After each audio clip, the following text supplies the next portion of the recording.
eastcoastlqreviews. Today we're reviewing Havana Club Puerto Rican rum. All that 40% alcohol by volume or 80 proof. On the front of it, it does say Añejo Clásico. On the side, every bottle of Havana Club starts with the finest sugarcane molasses.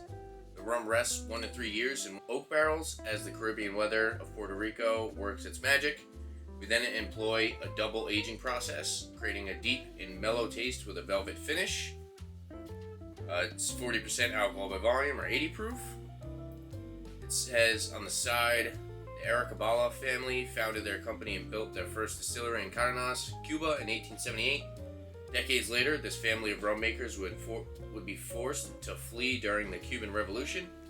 Precious recipe in hand, after years of controversy, this well-kept treasure has been dusted off once again for crafting this incomparable rum in Puerto Rico. The family crest continues to grace Havana Club rum as a reminder of the tenacious, passionate Cuban spirit that inspired it. Cool story.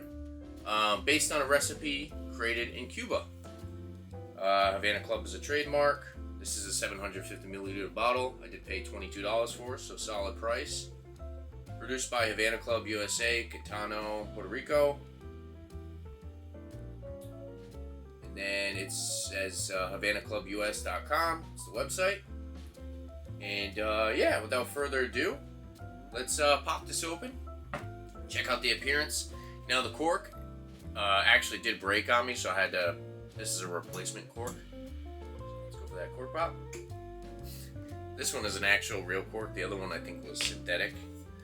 Let's pour this up. Alright. Golden. Not too dark.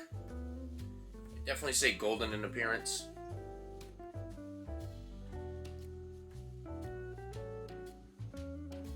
Some nice alcohol legs. Nose. Get a little bit of pineapple.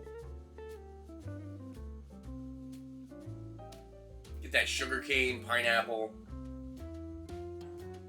vanilla, caramel.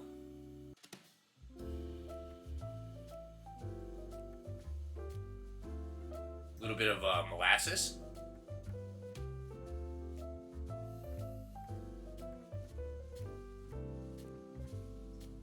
A little bit of an ethanol alcohol burn.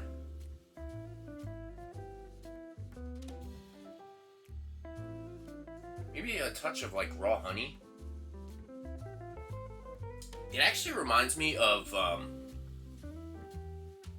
it's somewhat reminiscent of like Canadian whiskey for some reason.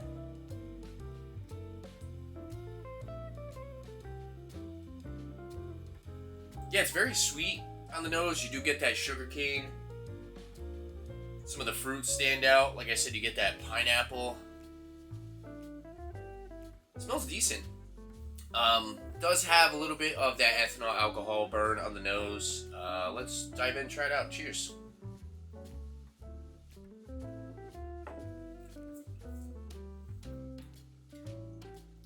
Very clean on the palate. A little bit of some spice on the back end. A little bit of oak astringency. Caramel, sugarcane, molasses up front, vanilla creaminess. It does taste a little thin. I'd say the Kirk and Sweeney Reserva had definitely a fuller mouthfeel than this. This one does seem very easy sipping though. There's some nice sweet notes. A little bit of that oak is starting to become more prominent.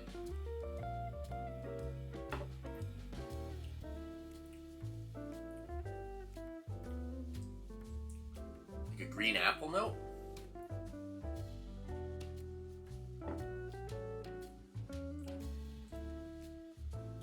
Citrus and green apple. Yeah, it's solid. It is a little dialed back, I will say. I kind of wish it had a little bit more of a mouthfeel, a little bit more of a viscosity on the palate. But overall, it's very drinkable. I can see this working really well in a cocktail. Flavors are nice and sweet, but they're not too punchy and overpowering. That spice note is definitely prominent on the back end, but it doesn't necessarily take away from the entire drink. You still get that lingering sweetness on the finish, which is really nice, which tells me that it does have a decent balance to the spirit.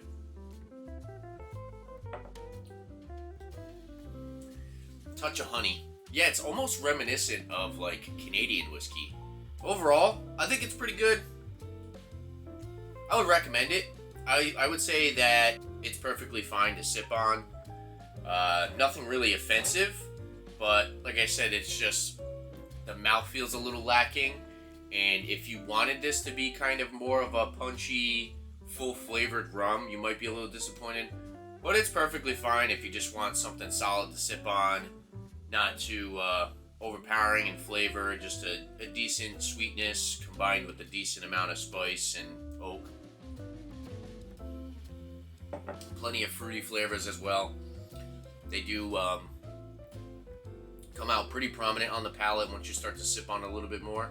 As far as a number, I'll go 82. 82 out of 100. I do think it's a solid product. It's just I've had some other rums that were a little bit more enjoyable to me personally. And yeah, like I said, I'm gonna recommend it. Try it out in some cocktails. If you've had like some other rums that were like super overpowering, and you just had to mix them, they had so much alcohol burn that you couldn't even drink them straight, I would recommend this, because this is probably going to be like right around the same price range. It's very affordable, $22. If you want to just taste a rum rather than mixing it with Coca-Cola or something, pick this up and try it out yourself. I will say it's worth trying for that $22 mark. And yeah, there you have it. If there's anything else you guys like to see on my channel, make sure to leave a comment down below. And don't forget to like and subscribe to my videos. Lick beer. Thanks for watching, guys. Cheers.